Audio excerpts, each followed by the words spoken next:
नमस्कार, मेरा नाम है नवीन कुमार नंदन।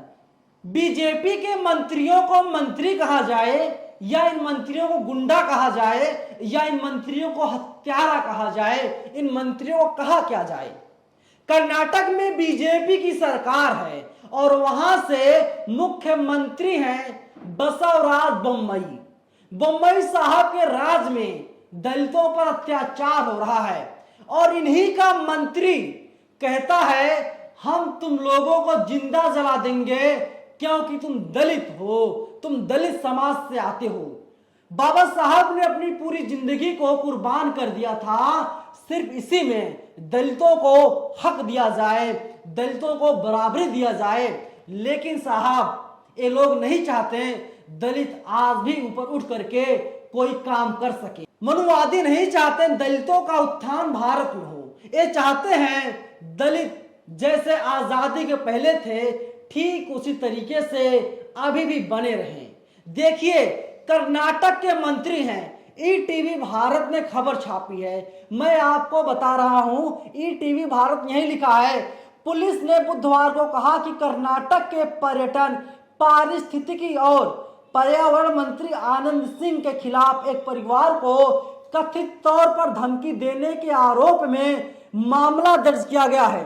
यह मामला जिले के एक गांव में एक समुदाय के सदस्य और पोलप्पा जो एससी समुदाय से हैं के बीच जमीन के एक टुकड़े पर विवाद से संबंधित है। अरे साहब, विवाद से संबंधित था, ठीक है, आप मामले को सुलझा लेते हैं। लेकिन आनंद सिंह, इस मंत्री का नाम है आनंद सिंह, आनंद सिंह को लगा मैं मंत्री हूं, मैं बीजेपी सरकार में मंत्री हूं, मेरे खिलाफ कौन कार्रवाई करेगा और मैं जो चाहूंगा कर्नाटक में वही होगा। सोचिए इन लोगों की नीयत कितनी गंदी है। लेकिन जहां जहां पर बीजेपी की सरकार है वहां वहां पर दलितों पर अत्याचार किया जा रहा है। एनसीआरबी की जब रिपोर्ट आई है, एनसीआरबी के रिपोर्ट के मामले में उत्तर प्रदेश नंबर 1 पर है। किस मामले में? क्राइम के मामले में। क्राइम का ग्राफ लगातार बढ़ता जा रहा है। लेकिन आपको यह भी जानना चाहिए, बीजेपी और कांग्रेस दोनों एक सिक्के के दो पहलू हैं। राजस्थान में लोगों की हत्याएं की जा रही हैं, दिन दहाड़े लोगों का मर्डर किया जा रहा है और सरकार हाथ पर हाथ रख करके बैठी रहती है।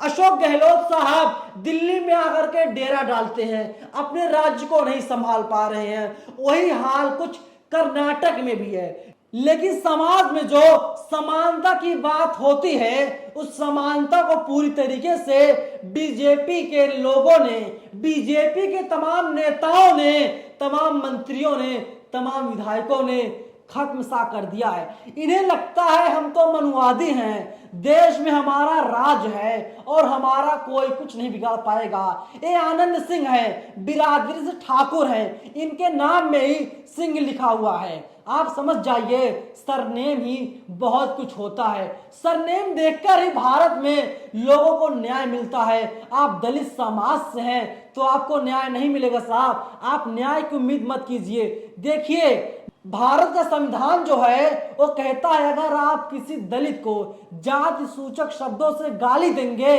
तो आपकी गिरफ्तारी तय है, 24 घंटे के भीतर आपकी गिरफ्तारी सुनिश्चित की जाए।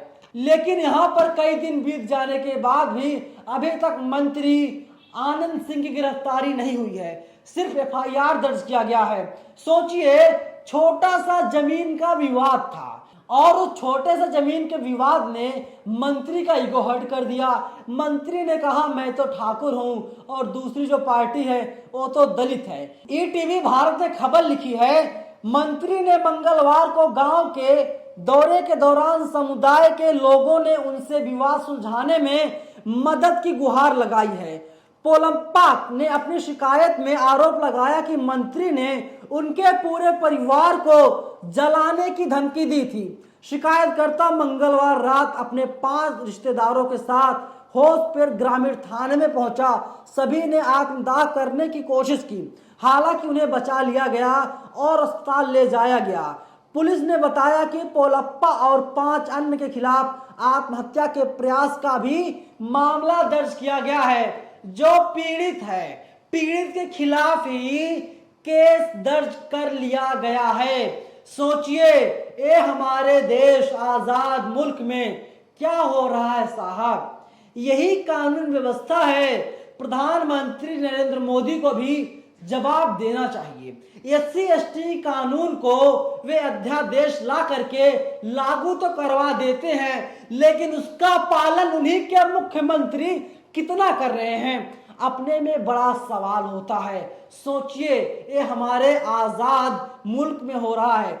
अब लोग आवाज उठा रहे हैं, लोग ट्वीट कर रहे हैं। वहीं देखिए सूरज कुमार बौद्ध हैं, ये लगातार दलितों के हितों के लिए काम करते रहते हैं, ये लगातार दलितों के मुद्दों को उठाते रहे हैं और इन्होंने कहा है कि इस पूरे मामले की जांच की जाए और जल्द से जल्द जो आरोपी मंत्री है उसके खिलाफ केस दर्ज किया जाना चाहिए।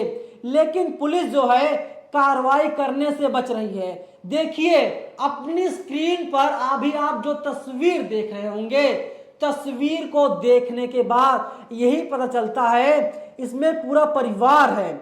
इसमें आपको 3 मेल नजर आ जाएंगे, 3 व्यक्ति पुरुष नजर आ जाएंगे, 3 महिलाएं हैं और एक छोटा सा बच्चा है।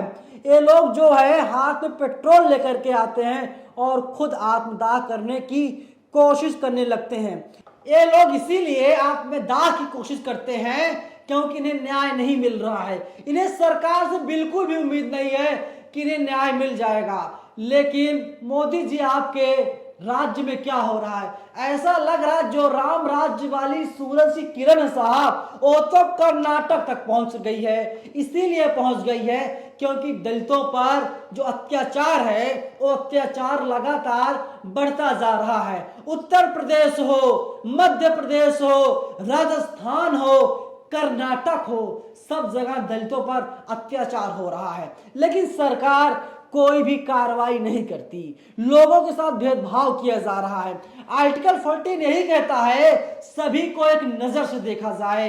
बाबा साहब समानता की बात करते थे, बाबा साहब समानता के लिए लड़ते रहे, लेकिन आज भी देश आजाद होने के बाद भी हमारे देश में दलितों को उनका हक नहीं दिया जा रहा है।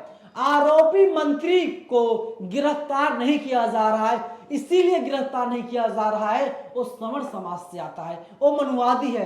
अगर यहीं पर आरोपी कोई मुसलमान होता, अब तक बीजेपी नेताओं की जमीर जो है वो जाग चुकी होती। बीजेपी के नेता अब तक सड़कों पर आ गए होते, कहते हमारे हिंदू भाई के साथ ये सब क्या हो रहा है। लेकिन साहब यहाँ पर जब दलित आत्महत्या करने की कोशिश कर रहा है तो उन दलितों के खिलाफ ही केस दर्ज किया जा रहा है, लेकिन जो आरोपी है उसे बचाने की पूरी कोशिश प्रशासन के द्वारा की जा रही है क्योंकि वो सत्ताधारी पार्टी का मंत्री है। सोचिए दलित समाज जो है एक कहीं भी सुरक्षित नहीं है, वो चाहे वहां पर कांग्रेस की सरकार हो या बीजेपी की सरकार हो। पूरी वीडियो पर आप लोगों की क्या राय है, आप लोग अपनी राय हमें जरूर बताइएगा। शुक्रिया। नेशनल दस्तक की आपसे गुजारिश है कि अगर इसको बचाना चाहते हैं तो नेशनल दस्तक को सब्सक्राइब करने के लिए रेड कलर के सब्सक्राइब बटन को दबाएं, फिर बेल आइकन की घंटी दबाएं। नेशनल दस्तक को बचाने के लिए बहुत जरूरी है कि हर खबर को शेयर करें, लाइक करें, कमेंट जरूर करें।